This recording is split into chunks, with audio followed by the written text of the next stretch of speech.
Hello and welcome to Notes from a Gallery 3, brought to you live from Gallery 46 by the Band of Holy Joy. Tonight's theme is art and flight. We have films by BJORN, HATLESKOG and JOELSON, and a special performance by a new friend of ours, ERDOS. Let's get on with the night, have some films, and we'll also have a lovely bit of noise.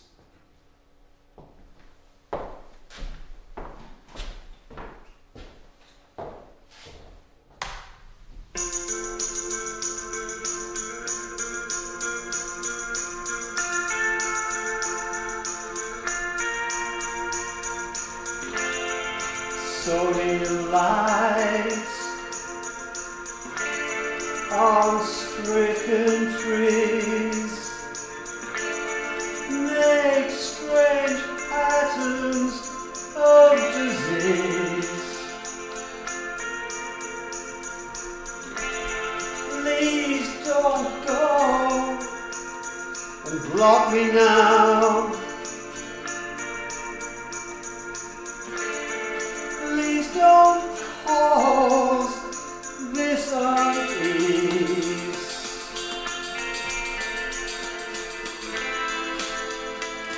When love is not enough,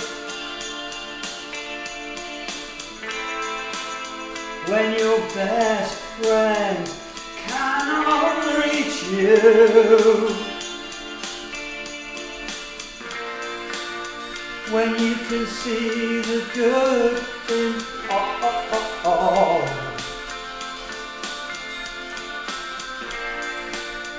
But that does not change anything.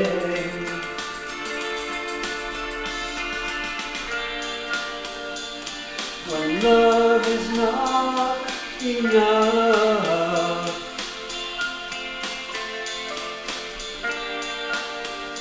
I will go on loving you,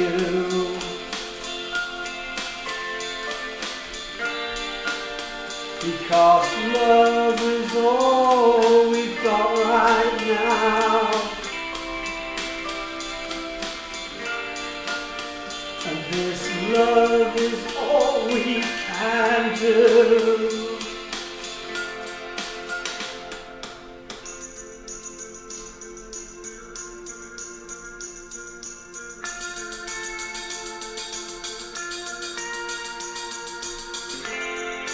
Memoir reportage,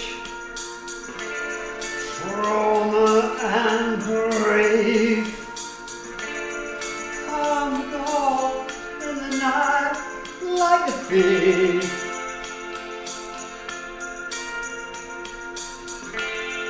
Please don't absent yourself from this scene. Please don't be the ghost that haunts me.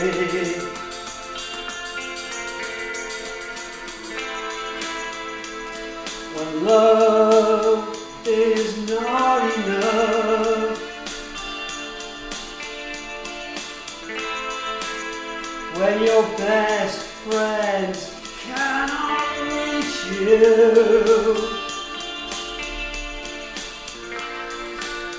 when you can see the good in all.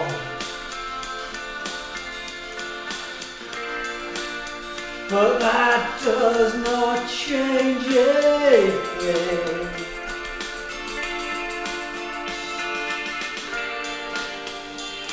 When love is not enough,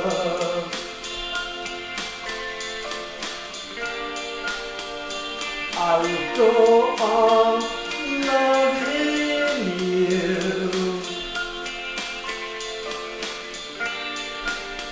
because love is all we've got right now,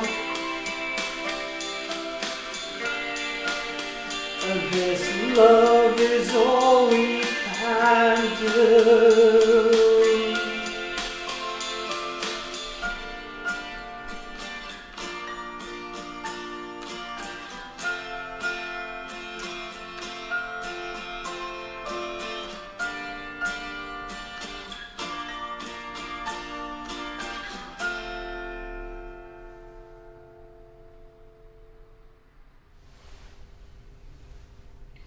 This short film is not so much myself reacting to the band's words and song, rather the band are responding to events that happened over 4 individual shows that took place at Gallery 46.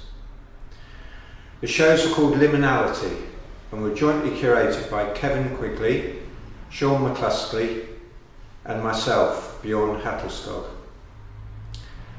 Johnny was named as co-curator on some of the nights and was well placed to stand in the middle of the action and absorb our attempts to rise above all urban constraints.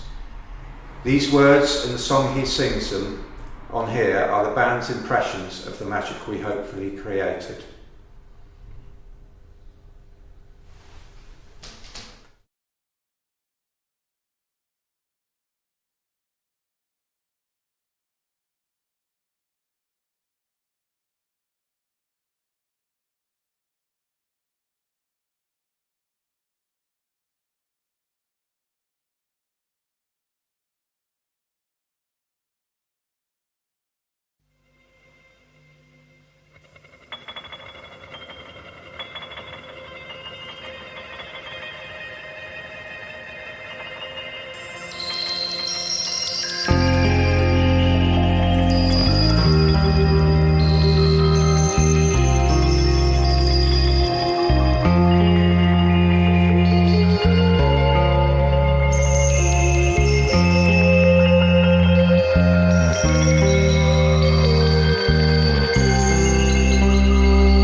Gallery 46, Ashfield Street, E1. Performance art exhibition over several nights and on different floors.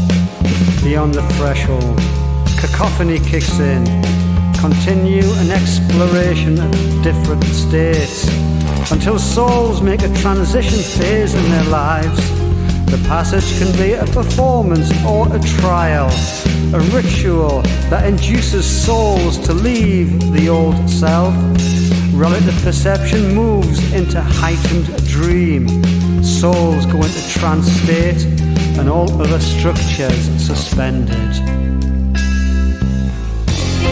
To live is to choose, but to choose well, you must know who you are and what you stand for, where you want to go, and why you want to get there. I change, is the ritual changing me? I change, is it something you can see?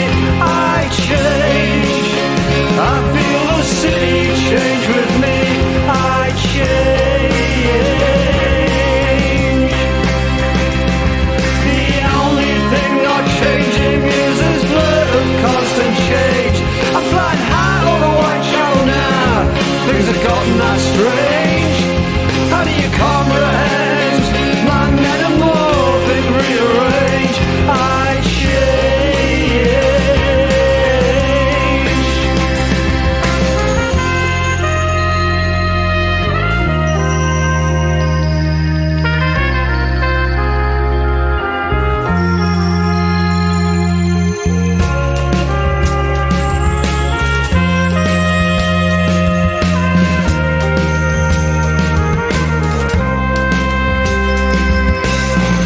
What in this world can we do now we know what we know?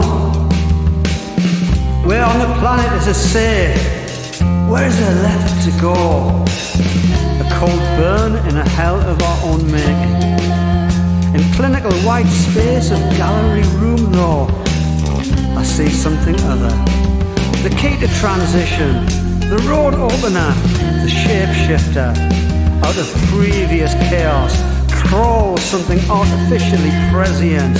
Artificial, but alive all the same.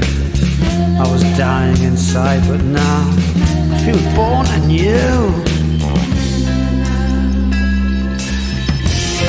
To live is to choose, but to choose well, you must know who you are and what you stand for, where you want to go, and why you want to get there.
Hello, I'm with Miles, who is the manager of Gallery 46. Miles, what is this place? This is Gallery 46. It's a fantastic community-based gallery in Whitechapel in East London. We're home to various kinds of shows, trying to help people out to kind of give their work a space, create kind of community outreach is an important thing, and just kind of give people a place to kind of organise their work, play about and have fun. Yeah. It's quite a modern sort of gallery, isn't it? I don't know any other galleries in London that are like this. It's a weird one because we are in it is such an old building. We've got these two Georgian townhouses that are attached together. So it's quite an old building, but it is obviously, as a supposed white-walled space, quite a modern space. So it's quite interesting to have that, I think, and especially within its kind of value and heritage within the local community anyway. I think it's quite important, but yeah. And it's been here for 3-4 years now, 5 years? I believe, yeah, from what I know, it's been here for about 5 years. Before this, it's been part of the whole community nearby. We've got the Royal Hospital just across the road. So most of this road is kind of NHS run, office spaces, teaching rooms, that kind of thing. But yeah, this has been here for about 5 years. And when did you get involved? I got involved only last year. This was kind of coming out of what was happening with the original lockdowns. Being a student at the time, being an art student, I was kind of looking for ways in which I could embed myself more within the curation side rather than just producing work, and got involved and kind of communicated with the guys, came along, had a look around and got involved from there. But yeah. Wow. Well, Miles, thank you for letting us into this gallery. It's a pleasure being here and it's a pleasure working with you. Thank you very much. Pleasure having me here. Miles, thank you. Thank you. Drive-through. The video for A New Clear Vision was filmed in a multi-storey car park on the south coast one day in early March 2020, on the cusp of the first lockdown. A drive-through of this brutalist prefabricated concrete structure at dawn, the rear view perspective capturing the near empty fluorescent lit levels, arriving on the open air raised deck as the sun breaks the horizon, marking the cyclical transition.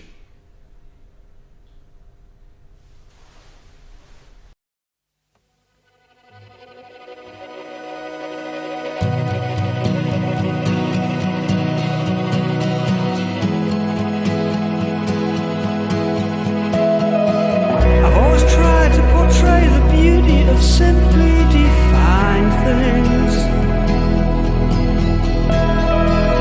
We fell in love like the people in my songs.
Hello, I'm with Sean, another one of the managers from Gallery 46. Hi Sean. Hello.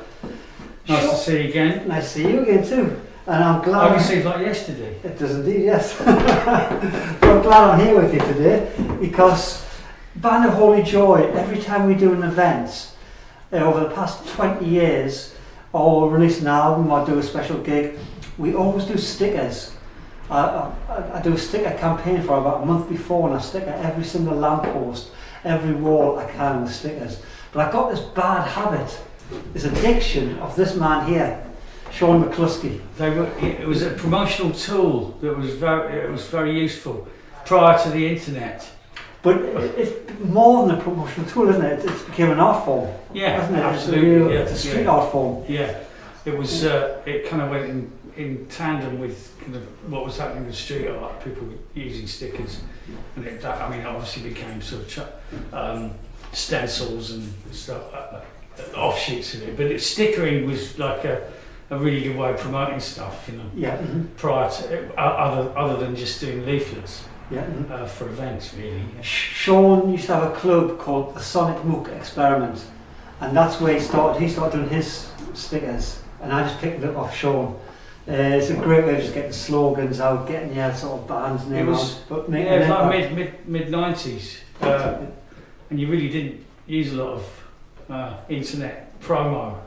Yeah. Mm-hmm. Then it was physical, and it was just a really good way of kind of opening up other places to promote things, because the boys who did the posters tend to be very territorial about that.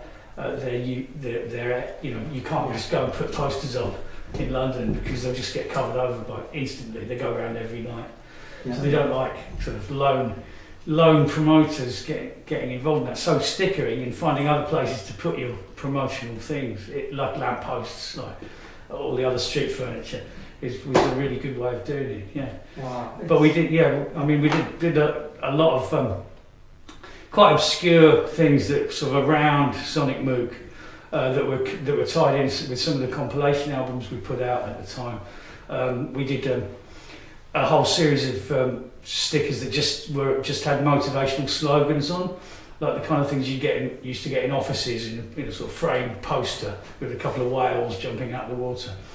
We did one that said, "Don't wait for your ship to come in, swim out to it." That was one of the most popular ones. And we did a sticker that we started putting everywhere in London, which said, "I hate Sonic Mook Experiment," which went down very well. Excellent. And that's today you get these stickers from I Hate Sonic Mook, which I actually used to love actually. How did you end up here? A long catalogue of disasters basically, and we ended up in beautiful Georgian houses in Whitechapel putting art on, but it was a strange route. Don't know. I'm glad you're here, and thank you very much for having the Band of Holy Joy. It's fantastic. Only the other day I found a flyer for the gig in Iceland. Did you? Yeah, with Band of Holy Joy on it. I'm not sure if you actually went. Me and Sean went to Iceland together. Did you come to that? It did actually happen. It's a bit of a blur, isn't it? Yeah. You're kidding? Yeah. Totally happened. Oh, you did play, didn't you? Yeah.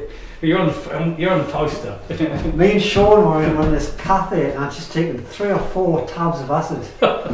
And it was the last day. I'm we went to this cafe on the edge of Reykjavik by the sea, which isn't far. And the sand was black, and this window went right to the sea, so the sea was sort of lapping against the window. And they were playing Patsy Cline. I remember this. Couple of guys were fighting in the doorway, just really slowly, boom, boom. I mean, you were sitting there watching with a beer. No, look at that. That was because they like a scrap in Reykjavik, don't they? Yeah. You step outside and the turns just dive bomb you. Yeah. No, it's only the size of Felixstowe or something like that in Reykjavik, isn't it? It's tiny. But more expensive though. I think we single-handedly introduced crime to Iceland by taking the Happy Mondays over there. That was And they robbed all the shops in the high street with like, they had Rolex watches, new trainers, everything. Because no one was looking out for shoplifters, because nobody did anything wrong there, apart from lots of drinking and fighting at night. Yeah, it was like the big market, but like every night. Every night. Well, I loved it, it was great. Okay, Sean, thank you very much. Thank you very much. We got off piece there a bit, but stickers, yes, Yes, nice. Good to know I've infected you. You have indeed.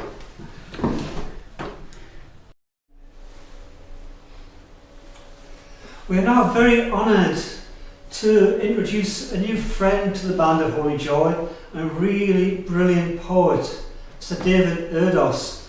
He's written an essay around our new album, a sort of poetic essay. It's really beautiful. It's called Adrenaline for the Stars. David is now going to read it. David? Thank you, Johnny. Adrenaline for the stars. On Band of Holy Joy's dreams take flight. Irising in, song is soul and is seen and heard through the singing. As dreams take flight, starts ascension through Johnny Brown's sainted voice. On a soundtracked wave of light and steady strum, fresh directions as a new clear vision emerges and shows each soul and heart their fresh choice. The song is a directive, of course, as well as direction. As vinyl fairy tales reveal how anything is clearly possible, the sounds within shimmer as they source and spark captive air. Born by winds of smooth synth from Peter Smith, guitarist James Stephen Finn, and Per Ubu's Graham Dowdall, here is a utopian broadcast instructing each listener how to care. The song is a sermon of sorts, as Band of Holy Joy rip through remit.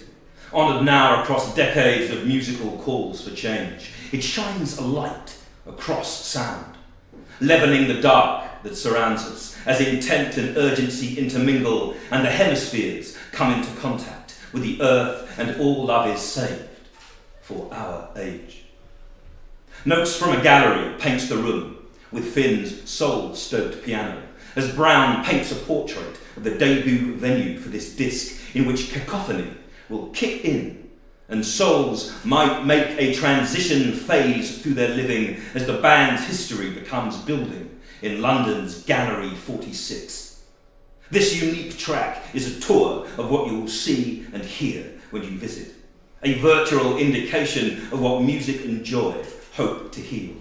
The song trips along thanks to Mark Beasley's bass and Daryl Holly's drumming.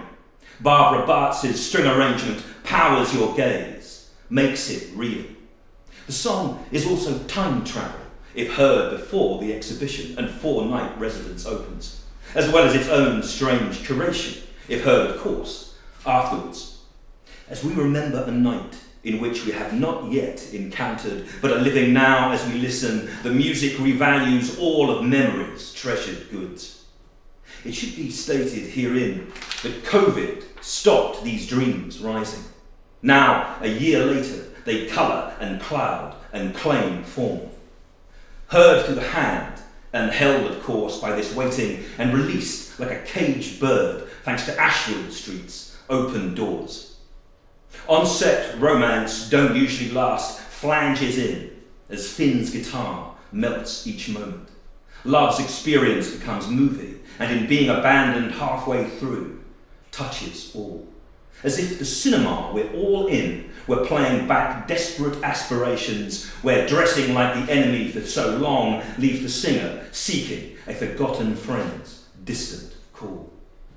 We have been made villain and hero in turn by what we have been through. This song shows in passing how forbidden to fraternise our stopped stories mean that by making love in the face of death, we're in thrall to the hidden feelings which rule. A Smith-like sound chimes and jangles. Brown croons and colours the desires and dreams framed by walls. Take a leap into the great unknown, explores space, as each instrument orbits before Johnny's vocal, storm cloud or meteor shower burst through. Take a leap into the great unknown, he sings, as programming and electronica splices. We don't have to face this thing alone. Eternity can be ours forever, and is, as pitch and frequency elevate us in this song-sparked broadcast, where the external and internal join forces to master and seize cosmic truth. That magic thing sees Brown ask why the trial of love finds him wanting, as he swims through spring's snowmelt towards a woman's rejection, calling on psychomagic to reclaim the dizzy glow of lost years. He seeks to elevate and reach the high state as Finn's resonant guitar rhymes beside him, and Beasley's glockenspiel sings the child's song that accompanies each word's tear. The track is a requiem for a time in which the poetry of extinction is bettered. Within this simple beauty, the album as a whole shines its light. We can weather each storm and return to the prize we once mastered. Turn your sleeping face upwards and watch how your dreams in turn can take flight. This is the festival scene, tells the tale as Brown and band revivify celebration. With Madam's Suki Smith there beside him, the island of light sources sea that has flowed so dark for so long, which Andy diagrams, trumpets crest over, and the technicolor cinema scope of the music becomes crowd and clamour and documentary too, in widescreen. Stranded savages, lost in fields, roar in strange echo of the music made to transport them. With such calls corrupted, nobody truly knows how to be. The rhythm of life marks return through Finn's attendant guitar and stately piano, as Brown's long-hated city is brought to strong task, criticised. As he surveys the sad scene, he seeks resolution, breaking through bars and borders, often self-imposed, to defy the defeats of each day by seeking new ways to recover, and where love could spark the struck streets and all of our association remains uncriminalised. This is the city we love, as this beautiful music emphasises. In our dreams we're delivered, but only the postings of joy see us rise. Final song, when love is not enough, pushes point. When sodium lights on stricken trees make strange patterns of disease and cause this unease, we're all burnt by the scrutiny split between us. Here are words then of warning, to which we must not block, but unite. As the second sermon begins and calls us all to bear witness, not only to the forces within us, but to those we cannot see, dreams take flight. What we had once is still ours. We just have to remember. This vital album reminds us, even postponed, it still speaks. For the now, while renewed, dies hourly as it happens. But Band of Holy Joy anthem not only the flight path, but the directions towards the next peak. They show us the way to become one with their music. Heard through Brian O'Shaughnessy's rich production, his formal primal scream sources sound, as does Stuart Maxim's mastering, as this young marble giant helps raise Band of Holy Joy's stone-sourced maxims towards a shared cosmos in which every breath stays profound.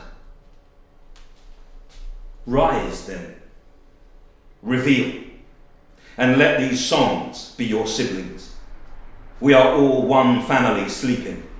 If we share these dreams, what was taken and what was lost can be found. This album provides adrenaline for the stars and shows them how to move forward. Here, the soul achieves soundtrack and the gathering storms soothed by sound. David ERDOS, February the 3rd, 2021.